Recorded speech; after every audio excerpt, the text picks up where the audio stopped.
These are all the components that I need to build an automatic watering system for container gardening. I picked these up at Home Depot. This is a 50-foot length of 1/4-inch vinyl micro tubing. You get this in the drip irrigation section. This has no drip irrigation emitters on it. This is just tubing by itself. I also got this in the plumbing section. This is a number 15 O-rings. Then I have 3 of the same items, which is an A-19. It's a 1/4-inch outside diameter to a 1/2-inch FIP with insert. That gets this hose connected to this. This is a 2-inch diameter and 2.5-inch long irrigation riser. It's threaded. This is all these items I get at Home Depot.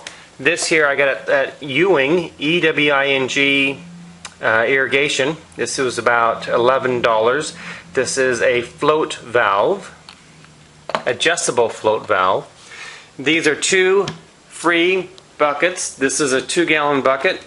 This is a 5-gallon bucket. I believe this is 2, maybe it's 3, I don't know. But anyway, those buckets I got from my local grocery store, from the pastry department, and these used to have frosting in them. I just cleaned them out. This float will go inside of here, so just make sure you have a bucket that the float will fit inside. And this is going to be my water reservoir. Now, you'll be able to adapt this system so you can either use a 5-gallon bucket, a 30-gallon bucket, a 55-gallon barrel, a rainwater retention system, hook it up to your house faucet with a timer or without a timer. It's totally up to you. I'm just going to use this as an example to set it up. So you'll be able to use these few components here to set up a completely automated self-watering container gardening system. Okay, this is the system and the secret to never having to water your garden again. It all happens through atmospheric pressure.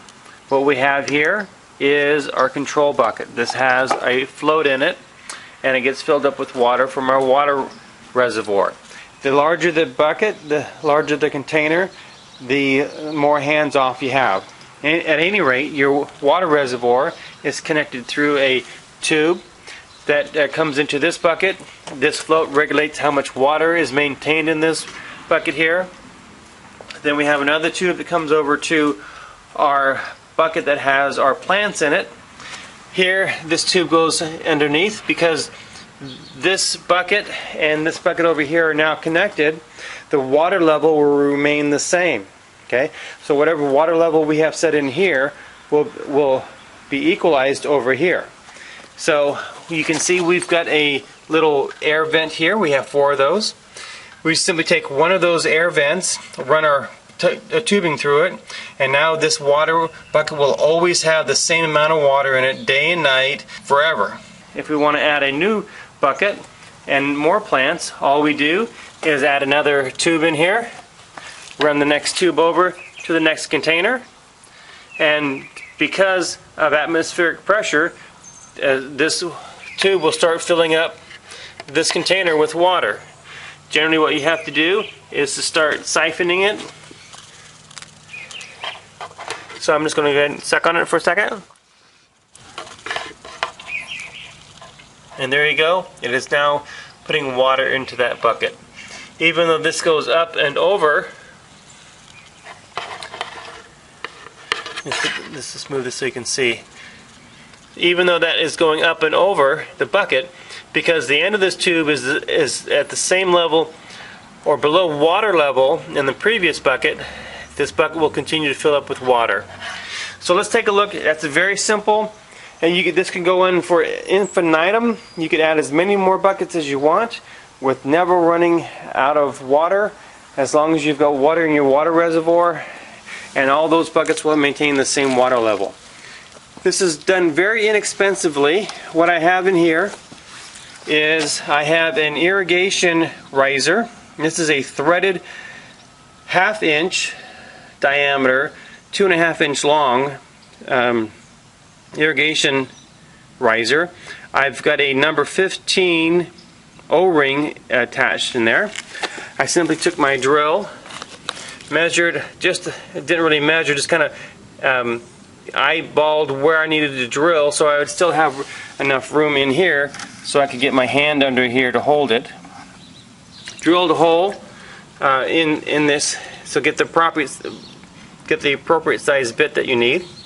This here is a 1/2 inch to 1/4 inch fitting. It did come with the little copper pieces inside that you're supposed to put inside the tube. It was too hard for me to fit. I simply took those out, put the tube inside, pushed the tube against this, tightened up that, and has not leaked at all. Then I took this and I screwed it onto the irrigation riser. Before I did that, I wrapped it 3 times with white Teflon tape. I've just got it whatever length that you want here. This happens to be 10 feet. Then I did the exact same thing over here with the 1/2 inch to 1/4 inch reducer. I got this float here at Ewing Irrigation. You can get them online. It's just called a mini float valve. It cost me $11. It's adjustable. That's very important. I drilled a hole here about 3.5 inches above the bottom of the bucket. Doesn't really make any difference. It could be 4 inches or more. Because it is adjustable, you can make it whatever height you want. I would make it at least 3.5 inches though. I screwed this on, put some Teflon tape on, screwed that on there. Then I have the same thing here as I have in the first bucket with the sprinkler irrigation riser, a number 15 O-ring, and the 1/2 inch to 1/4 inch brass fitting. Put that together, and from there on everything just comes right through all the tubes. I have a 36 inch 3-foot length of tubing here, and I just have in my water reservoir bucket 4 water holes approximately 3 inches above the bottom, and I just come in through one side and out the other, and then continue the chain. And I could just come in through here, just like this.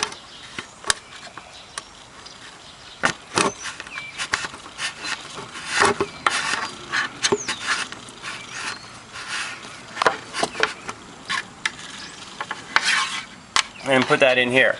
Now what I would recommend you do is once you have the your tube in there, just get a rock or something like that, and a little zip tie, and just put it down there. That way it stays down at the bottom.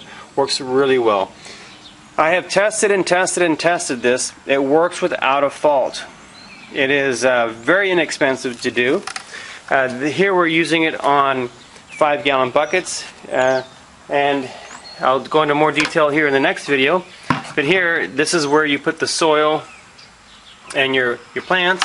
Put that on top. As you can see from the shadow here on the bottom, hope you can see that, comes down to just above this line here. And we can continue doing this over and over again. So here's another bucket. I can just put it on top of here, and we're good to go. So that's how you completely hands-free maintain the proper watering for all your plants during the entire growing season with container gardening. Again, all you need is a water reservoir, a way to connect that to a float, adjust the float to the right height, and then put the tubing in the next bucket, cause a siphon effect so the water starts flowing, add a weight to it so it stays down the bottom of the bucket, and you just continue the line. This is LDS Prepper wishing you the very best of success in your container gardening using the 100% self-watering container gardening system.